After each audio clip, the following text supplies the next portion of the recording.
As Guitarbo, I'm going to try to show you how to make the sonic spiderweb. What we have here are the three basic pieces, although there are many more than three pieces. These are what we're going to end up with for the final assembly. We'll go through it piece by piece.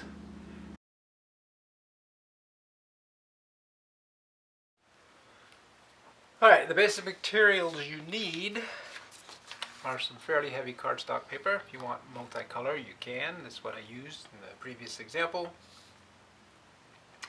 I got yellow and white, and you have to download or print from the website guitarbo.com the PDF of the sonic spiderweb, which I have done already.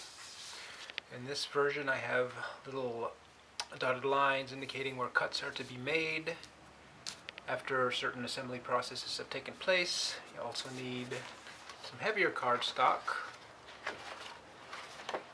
on which to glue these pieces to make it more durable, because you're going to want some durability to get full use out of it and not have it flimsy and flopping around on you. You're also going to need some, and this is what I use, I guess you don't technically need to use it, polypropylene material for the slider mechanism and the handle. This is the handle attached to the center web. These are the slider mechanisms for hiding or displaying alphabetic named data as they relate to the intervals on the outer web and scale degrees and modes indicated on the secondary inner web. And finally, a means by which to turn the inner web, on which I am using a button snap fastener.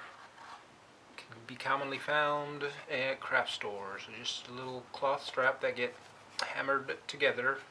One side grasps the other. You have an interlocking piece of the socket and the axle, I guess we could call it. So, once we have them glued to the heavier backing board, we begin the next step, which is fairly easy. We want to find the center of our backing piece, which holds the socket for the turning of the inner web, depending on which way you want to go in this example, in this process.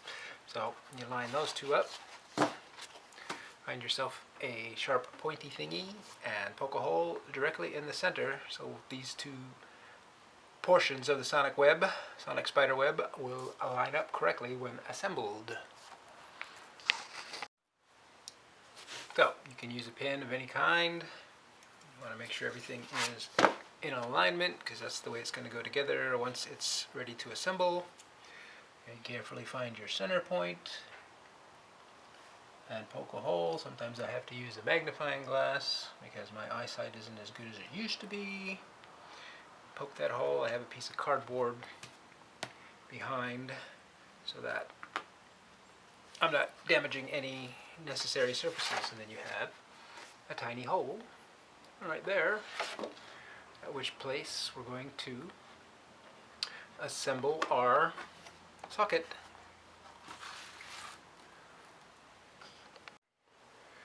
So here is my socket piece, and the piece that grabs onto it has little pointy thingies. Of course, you want to make sure you assemble that right. I put the pointy thingies through the back. I'm using the white side as the back side. I'm going to carefully align that as center as possible. Again, having a piece of cardboard underneath will help get it through and protect any surfaces that you're working on. So get that lined up as centered as possible to that hole we just made. Push it through. Sometimes it might take a little tap, not much. And then there's that. Poking through, I don't know if you can see. It offers enough contrast. See that poking through there? Okay, and then we put the socket. This is going to require a harder surface to assemble. Make sure you get that socket set up in there just so. and gently pound it into place with a hammer. Sometimes these snaps can use a kit. Hopefully you get a disassembled one, because these kits are made for clothing and they won't quite reach if they remain assembled. And that's just to help you get things lined up when you're doing the clothing, but we don't need that here, so we'll just tap that into place very carefully. Not too much hammer, not too little, because we want it to hold. So I can come down a little more. So we still have a little bit of a gap between the paper and the socket, but that should be okay. You can pull on it a little, hold it with your fingernails, make sure it's solid. That's what that looks like when that's done. This is your backer board, at which point the inner sonic spiderweb rotates. The alphabetic note name data wheel with the associated key signatures in the G clef printed on. Alright, next we take our 2 copies that we made and we start cutting. Now, you can cut with a razor knife if you so desire, carefully around the note name data wheel. You can follow the lines I made. If you want to make yours outer yellow and inner white, you can do it that way, or outer white and inner yellow. It's up to you. I usually use the white on the outer and the yellow on the inner, and I usually make the inner bigger so that it doesn't come through this display window, is what that basically becomes once this section is knocked out. So what I've done, thankfully we have our hole already there for the little pin drop here. I've lined it up with the center of the inner web portion, and I'm just going to cut a circle like so.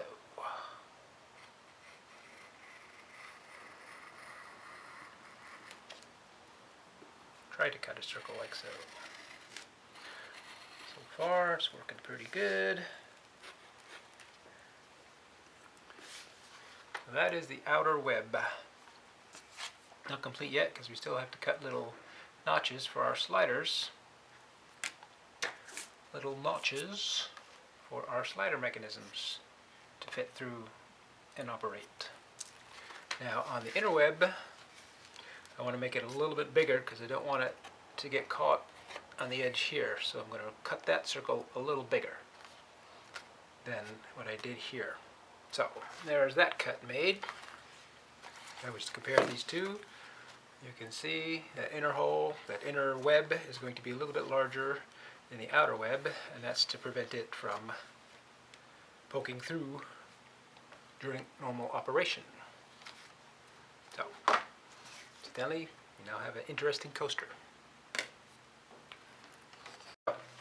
Next thing we want to do is either insert our axle piece in the center of the sonic spiderweb, or cut our slots. Either way, they both got to be done. The axle has to come through the back. It's going to sit on the top of our socket and spin.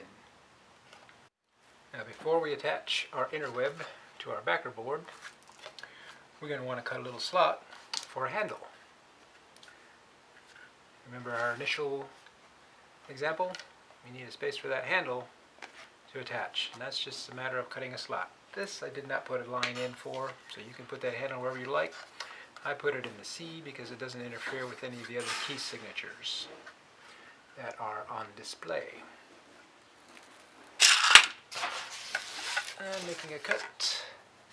Listen, you can make this cut, of course, before you attach the inner socket, if you so desire. These things do have to take place before assembly, though. As long as we're in this business of making cuts, let's finish our cutting. Very carefully. Cannot stress enough the importance of having something to protect the surface on which you're working on, and to be careful when using sharp objects. Sharp tools so that you don't cut yourself. Try not to overcut this project either. I am going back through on the back side and kind of making that hole, that slot, a little more open, as I feel it will be useful in accommodating our slider material. I'm going to make a test to make sure we've got the right width so that it fits through there as designed. It does, a little tight, which is kind of good, but we don't want it too tight. But that's what's supposed to happen with our slots. So, okay, we're going to make the handle. It's out of a 5-inch strip polypropylene strapping material. And the first thing we do is fold it in half end to end.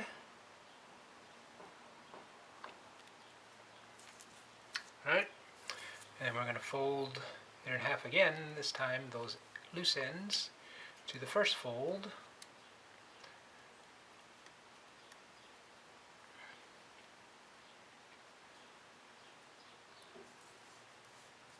So that we end up with a W shape, or an M shape. Alright, next part is a little trickier.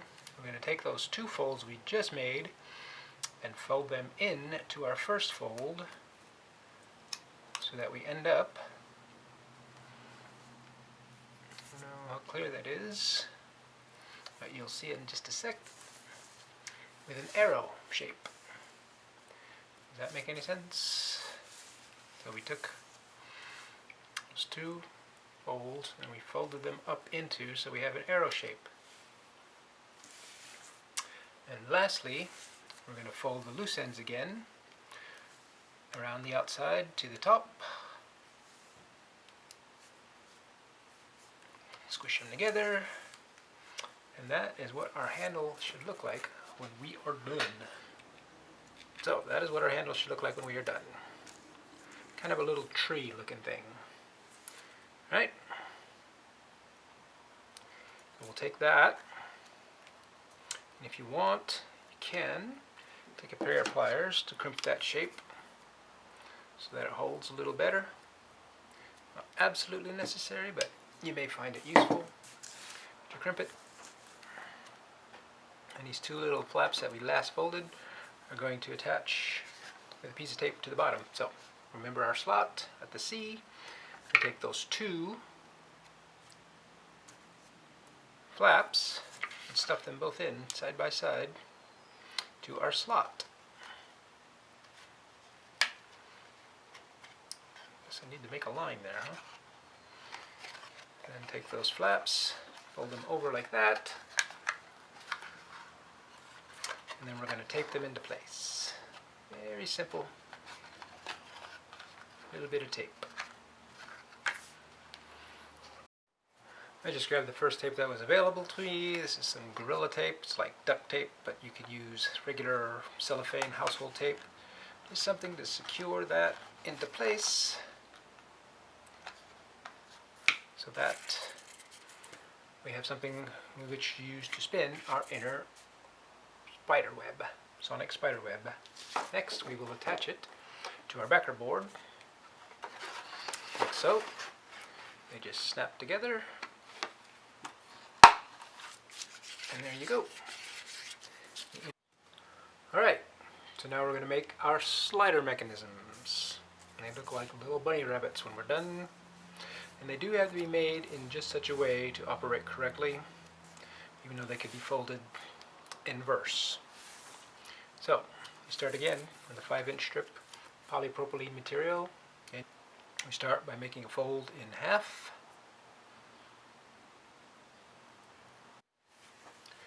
And we take one edge and fold that in half to the first fold.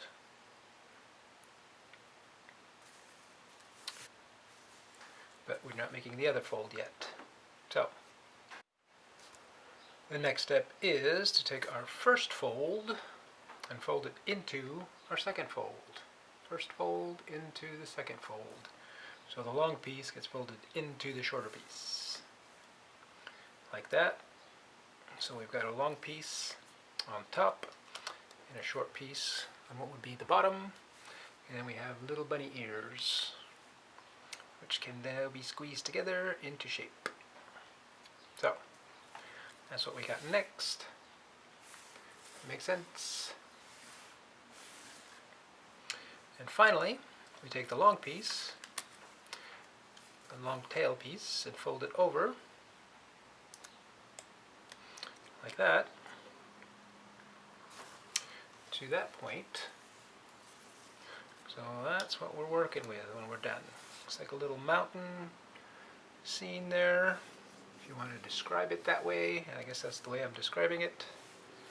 So that's our bunny. However, as you can see, this one looks a little different. That's because the long piece gets folded into or under the short piece. And that is basically to hold it in place once it is installed in the outer portion of the sonic spiderweb, which we will do now.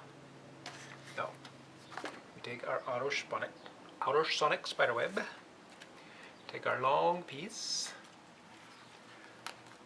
stuff it in our slot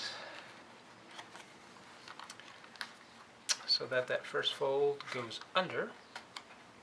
The rest of the slider goes under this portion, or the display hole portion of the window, so just one section of it is visible, the handle, or the bunny ears, and the top. So, once we've slid that long piece through, it's important that it operate correctly. That is to say, it slides in and out.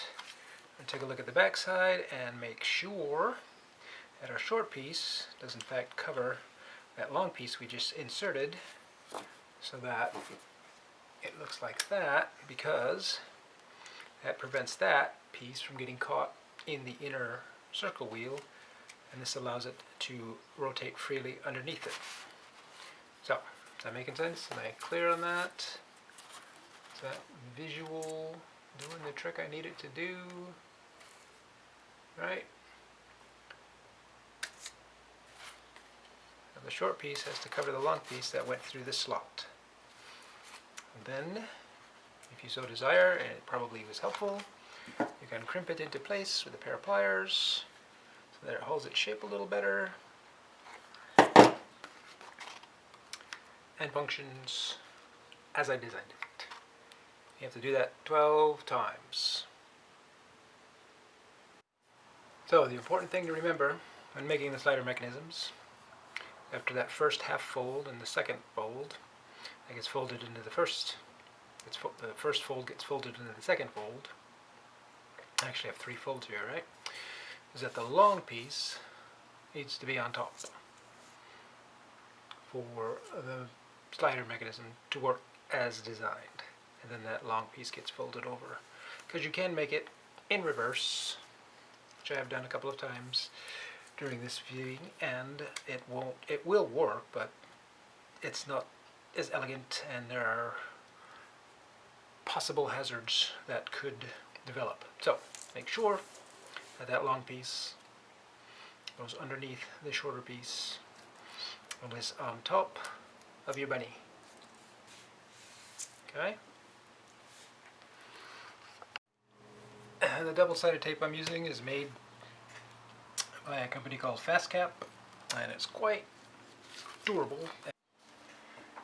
Making sure things are lined up is kind of a trick, so I have this little form that I use to manufacture mine to hopefully get it as aligned as possible for this final phase, because once it's stuck, it's stuck.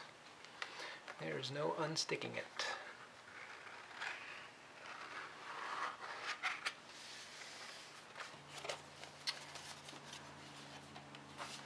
So, that's what we're done with.